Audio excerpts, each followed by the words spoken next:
Joaquín, acá en el museo tenemos una parte de la sala donde hay obras de tu padre. Vamos a empezar a conversar un poquito sobre esto que estamos viendo. Sí, en esta exposición importante que es El Maestro y los compañeros de Gurvich en el taller Torres García, la Fundación tiene en su haber obras de mi padre, y este óleo es de los primeros constructivos de la historia uruguaya y quizás de la historia del mundo, porque en el año 34 Torres llega el 30 de abril, es una fecha histórica, el regreso de Torres al país, y a los pocos meses, en julio, ya mi padre va a visitarlo. Él había estado 10 años, mi padre había estado 10 años en Barcelona, desde el 18 al 27. Mi padre era de origen argentino, nacido en Buenos Aires, pero muy joven emigra para no hacer el servicio militar. A los artistas les cuesta mucho hacer el servicio militar y él fue uno de ellos. Le costó después volver hasta la época de Perón, en el 45, que hizo la amnistía.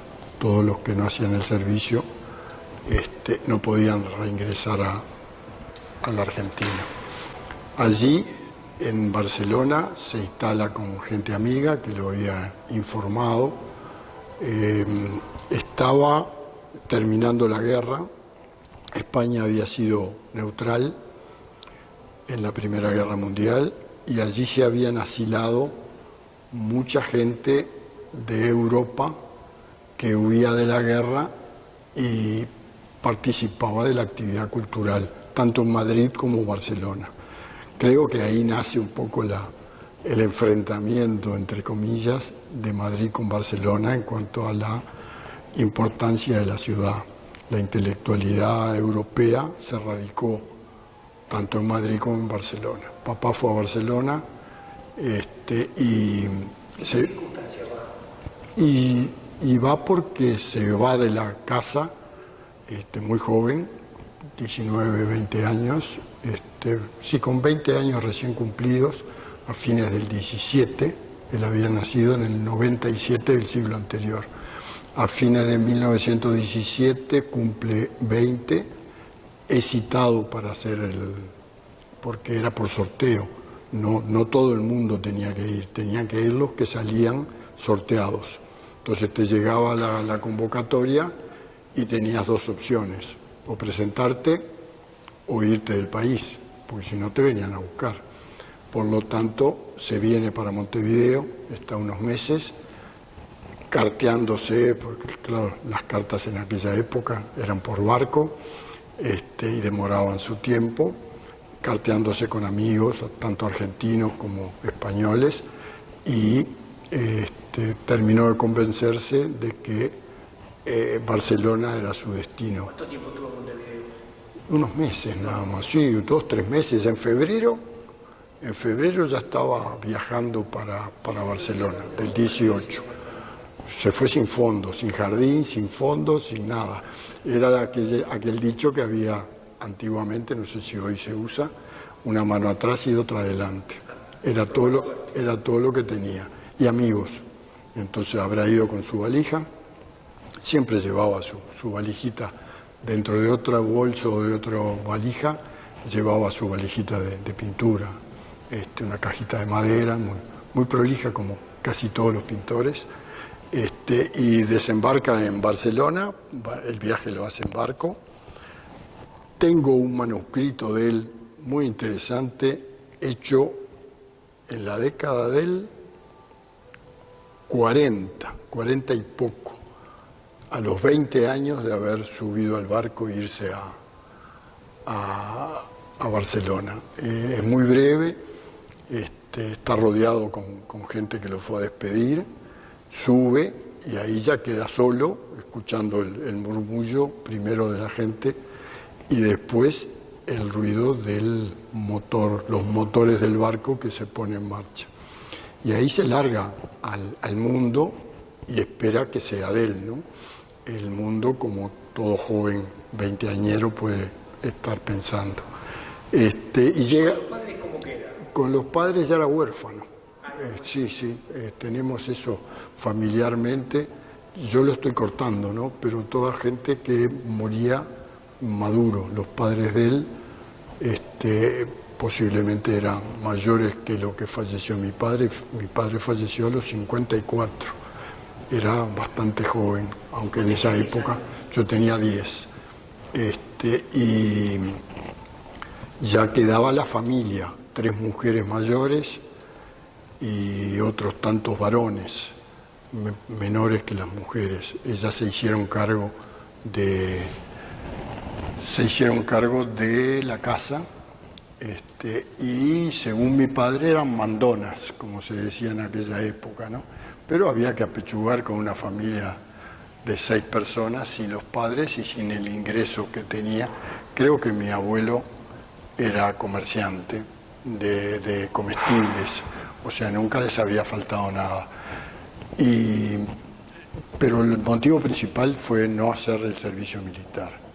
Por lo tanto, llega a Barcelona, se vincula a grupos de la Asociación o Agrupación de Artistas Catalanes, se vincula, empieza a exponer rápidamente en la Sala Dalmau, en las Galerías Layetanas.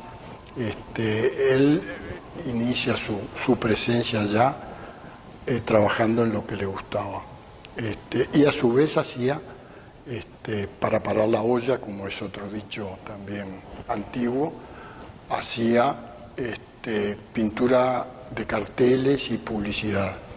Él empezó muy joven en la Argentina, con 15 años ya hay fotos pintando cartelería, y allá lo hace también, ¿no? Me contó una vez que llegó, se tomó el tranvía para ir a la casa de los amigos que lo esperaban, y fue anotando en una libretita que nunca le faltaba, en su bolsillo, fue anotando los talleres de publicidad y cartelería que veía, que en aquella época estaban de moda, se utilizaba mucho ese tipo de publicidad. Y a la tarde salió caminando en el sentido inverso del tranvía, y a la que le ofreció mejor jornal, al día siguiente ya estaba presentándose y trabajando. Vamos a hablar ahora de las otras 2 obras que integran esta pared. Son dibujos constructivos. Mi padre entra con mucho interés de cambiar su pintura. Había hecho paisaje urbano, siguiendo un poco a Barradas y a Torres en Barcelona. Él había hecho ya paisaje urbano bastante construido, en una pintura que se asemeja a esos 2 grandes artistas uruguayos que estuvieron en España en esa misma época.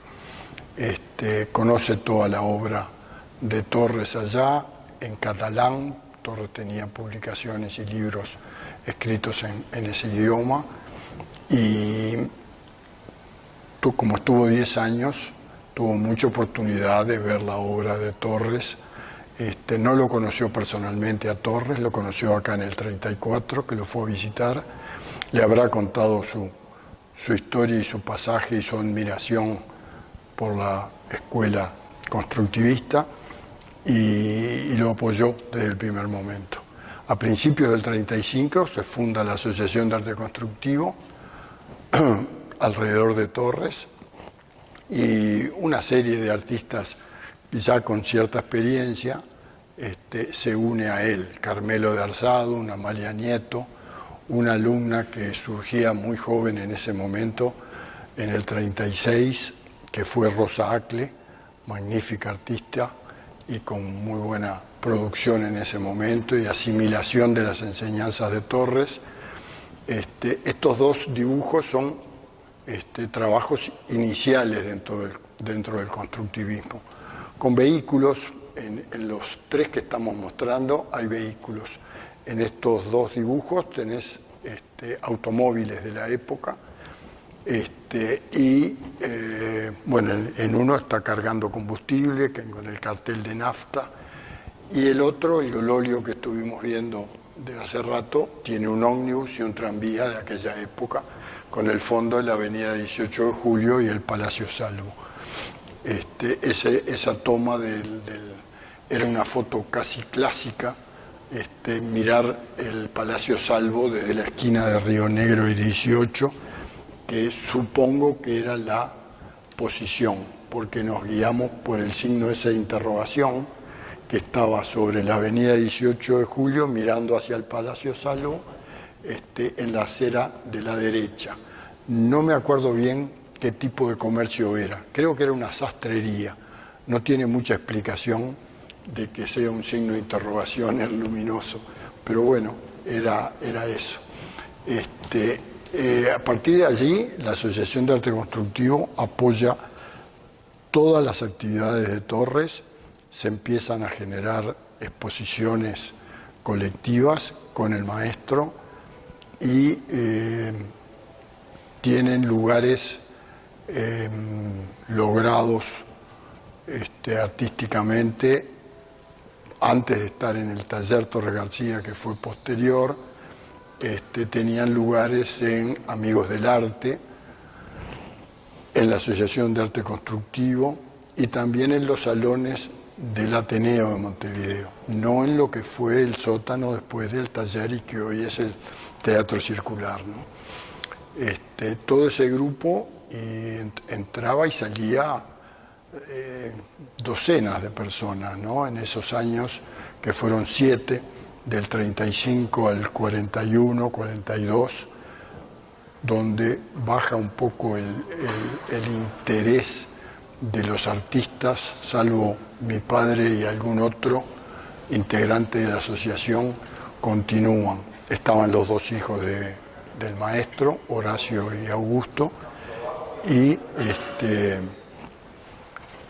también exponen en esos lugares que mencioné y numeraban las exposiciones.